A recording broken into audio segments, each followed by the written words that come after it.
What Pokémon movie should get a redo? Mewtwo Strikes Back Evolution dropped stateside on Netflix on Pokémon Day this year, February 27th, and it is a shiny new nearly shot-for-shot CGI remake of the classic Pokémon the first movie Mewtwo Strikes Back that came out in 1998.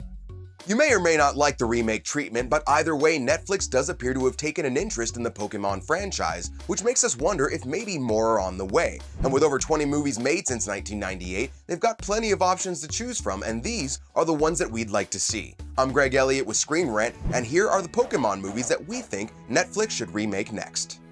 The fourth movie in the series, Pokémon Forever Celebi, the Voice of the Forest, came out in 2001, and in it, Ash and his friends have to work together to save the legendary Pokémon and forest spirit Celebi, who's capable of time travel. It might not be the best reviewed Pokémon film, but it did have a fun twist regarding Professor Oak from the original games, so to us, Pokémon Forever definitely feels like a strong candidate for a remake.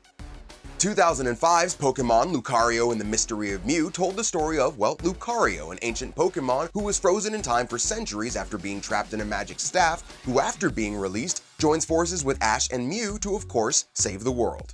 The movie is a touching story of friendship that deserves revisiting, and it did give us what has become one of the most popular Pokémon of all time. After being introduced in the movie, Lucario made his way to the Pokémon games and has even become a fixture in the Super Smash Bros. Series. In 2008's Pokémon The Rise of Darkrai, a fight between Palkia and Dialga threatens to rip a hole in the fabric of space-time, and people in Pokémon start having nightmares, which they think is due to a shadowy Pokémon called Darkrai. They eventually figure out that Darkrai isn't the cause of all these disasters, but the only one able to save the town, and the movie is one of the franchise's better mysteries, which we think makes it an excellent choice to be reimagined as a Netflix original. Pokémon the Movie 2000, The Power of One, seriously you guys, these names, was the first sequel to Mewtwo Strikes Back, and in it, Ash goes on a journey to find the three legendary bird Pokémon, Moltres, Zapdos, and Articuno.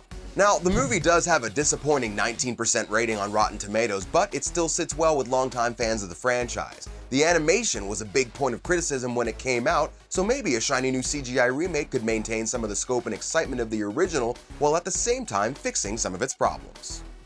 Also not one of the best reviewed Pokémon films, but it's got a great soundtrack and is still a favorite of many fans, is 2000's Pokémon 3 the Movie Spell of the Unknown, which explores what happens when a young orphan girl accidentally releases a group of mysterious Pokémon called the Unknown.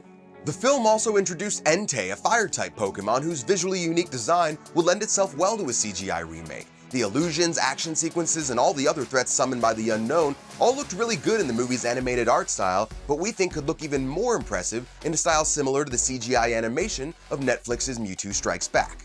So what do you think? Did we catch them all, or do you think there are other Pokémon movies that are more deserving of a remake, if any at all? Well, let us know in the comments, and keep coming back to Screen Rant for more on all things Pokémon. I'm Greg Elliott, and I'm out. Peace.